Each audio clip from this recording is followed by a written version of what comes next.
A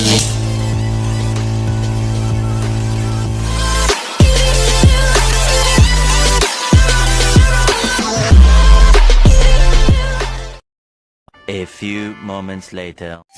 Good morning guys! So ngayon, nasa ibang bansa na tayo, no? Matagal-tagal din tayo nawala, kaya anong tasa? Ganun, hindi. Itutour ko kayo sa lugar kung nasan ako. So, this will be my first ever tour kung saang bansang nandun ako. So, wait lang guys.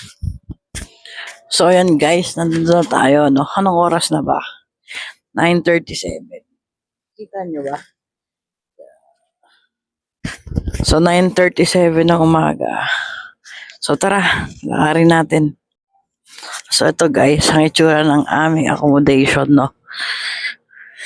Ganyan lang. Wala namang ibang magandang tignan. Tsaka pasensya na sa mga sampay-sampay guys, kasi dito madali lang naman yan matuyo dahil yan ay sobrang dala ng kainitan dito sa Middle East. So, sandali. May nakalimutan ako. Pasukin natin yung mga kaibigan ko. Let's go. Katok-katok muna tayo, guys.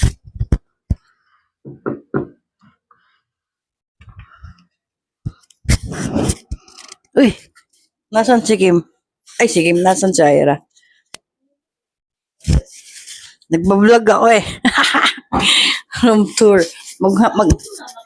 Saan? Nagbakala sila?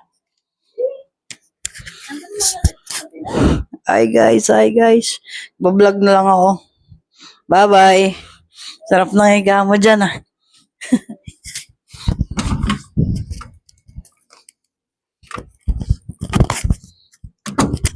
So guys, lumabas tayo ulit kasi walang ng tao eh.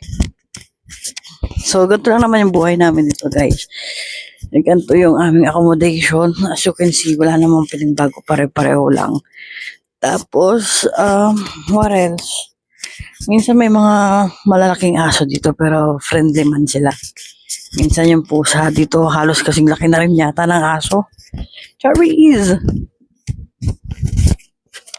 So, ganyan lang dito, guys. Gusto ko lang makita nyo yung accommodation namin, ano, itsura. Gano'ng kalinis. Linis to.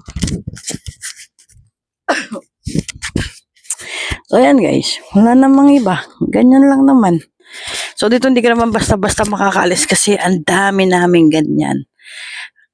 Ang daming harang. Parang preso. Hindi ka talaga makakalabas dyan. Tapos dun sa dulo, pag dinareptyo mo dyan, may basketball court dyan. Pwede yan. Tapos dito yung mga parking. So, ito yung style ng aming accommodation. So, yun guys. Because I know somewhere deep down in my heart, I still love you.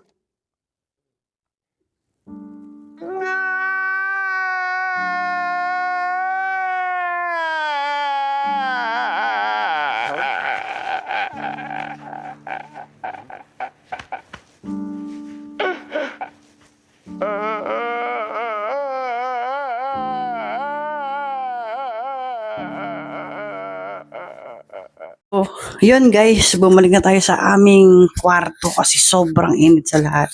So, pakita ko na lang sa inyo yung itsura. Ito yung bed ko. Yan. Tapos bed ng roommate ko. So, bakit ganyan yung bed ko? Kasi hindi naman ako nalabas ng bahay. Nandito lang naman ako. Kaya, tingin ko okay lang naman. Nandito lang naman ako, di naman ako nalabas, diba? Flashback.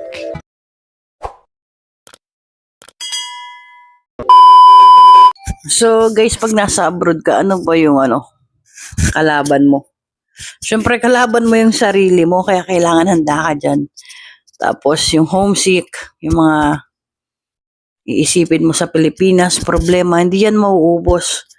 Kaya kapag nandito ka, wala kang ibang kakampi kundi yung sarili mo. Kasi dito sa abroad, dito mo makikilala lahat ng ugali ng Pilipino sa Pilipinas. Di naman lahat, pero kalimitan. So, dapat nakapokus ka sa goal mo. Ano ba yung goal mo? Ano ba yung gusto mong makuha? At ano ba yung dahilan kung bakit ka nag-abroad? Kasi dito uso talaga lahat. Anong ibig ko sabihin uso lahat? Uso dito yung sa Pilipinas may pamilya ka. Hindi ko nilalat guys, hindi ko nilalat. Kumbaga real talk lang. Na yung iba may pamilya sa Pilipinas, pagdating dito single. Ako hindi ako nagmamalinis. Meron din akong kinakasama sa Pilipinas, meron din siyang anak, pero lagi ko yun inilalagay sa utak ko o yung dahilan ko bakit ako nag-abroad, dahilan ko bakit ako umalis. Kasi hindi ko sisirain yung ilang taon namin pagsasama sa panandali ang saya lang. Alam niyo yun guys, kasi uso dito yung, halimbawa may nagkaroon ka ng karelasyon dito, tapos pagdating ng end of contract mo, tapos na rin yung relasyon nyo. Ganon. Pero again, hindi ko guys nilalahat Kumbaga, nagre-real talk lang ako. Yung iba kasi ganun. Pero yung iba naman is hindi. Kalimitan talaga may ganun eh. So, ayun. Kung inaatake kayo ng homesick, kung nalulungkot kayo at feeling nyo mag-isa kayo sa mga panahong ganito, sa panahong may sakit kayo, sa panahon na akala nyo kayo lang mag-isa, guys, isipin yung mga panahon na excited kayo umalis. Isipin yung mga panahon na gumagawa kayo ng dahilan kung bakit gusto nyo mag-abroad. Isipin nyo yung panahon na bumubuo kayo ng pangarap ng mga bagay na gusto nyo makuha sa sarili nyong sikap. At lalong-lalo na yung mag-focus kayo sa goal nyo, mag-focus kayo kung ano yung dahilan kung bakit kayo lumabas ng bansa. Kasi kung hindi kayo magfo-focus doon, wala, matatalo kayo ng depression, ng anxiety, kakainin kayo ng lungkot, kakainin kayo ng sarili nyo na kinakain kayo ng mga negativity ba. So ako, yun lang naman yung kaya kong i-share. Hindi ako nagmamagaling Kumbaga yun lang din kasi minsan yung nararamdaman ko. So yun lang din naman yung sinashare ko. Pero hindi ako nagpapatalo kasi lugi ka. Lugi ako pag natalo ko. Ang layo ko sa pamilya ko, ang layo ko sa kaibigan, ang layo ko sa lahat ng kaklose sa akin.